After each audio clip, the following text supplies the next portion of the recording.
In the past 2 days, I've had several conversations with people about chicks that they bought from big box stores or hatcheries and how they got them home and lost like 50% of them. And I'm here to tell you that in general, that is not normal. We know that sometimes things happen with chicks, but usually when I raise my own chicks at home, I don't lose chicks like that. In general, when I start to see losses in my chicks is usually when I introduce them to soil, when sometimes they come into contact with coccidia. Coccidia, in my experience, is like the #1 killer of baby chicks. And we're talking like younger baby chicks, younger than 12 weeks. My theory with chicks passing more easily when they come from stores and hatcheries, I believe it's likely due to the stress of shipping, to the stress of the environment in the stores. With so many people in and out, they're probably exposed to a lot more things.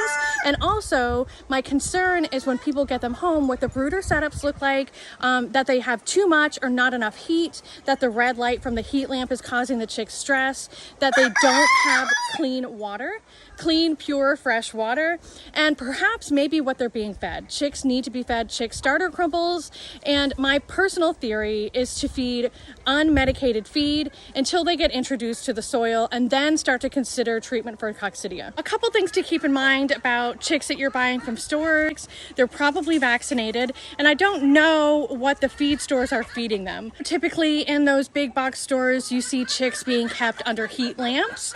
I use brooder plates. I believe that brooder plates more closely mimic mama hens. And if you'll notice, when you have chicks that are hatched by broody hens, those chicks are not under that broody hen all the time. They don't need to be hot all the time. They just need the ability to get warm when they want to. And they also, really importantly, need the ability to get out of that heat when they want to. Like, it's been 50 degrees here for the past couple days. I have chicks that just hatched out last week under a broody hen. And on these 50-degree days, they're out hopping around, eating and drinking normally. They're not underneath that mama hen all the time. So that's another reason why I think chicks get lost, is because the heat in the brooder is too much for baby chicks and they can't get out of it. Not to mention that red light from the heat lamp all the time is super, super unnatural. Like, even more unnatural than hatching chicks out of an incubator and not under a broody hen. I think that it is very stressful for them to have that red light on them all the time, which is just another reason why brooder plates set at the right height. You want the brooder plate to be at a height where the chicks can kind of get underneath it and like tuck underneath it and sort of stand with their backs up against the heat, and where they could lay down if they wanted to, but so that they could be under the brooder plate and not touch it, but also stand up and touch it if they want to. I had a woman today tell me that the hatchery suggested to her that she offer her chicks sugar in the water in place of like electrolytes, and this is literally the first I've ever heard that. I have heard of things like magic water, which is like a combination of raw unfiltered honey, minced garlic, apple cider vinegar, organic, and like fresh purified water, mixing that together and giving it to baby chicks,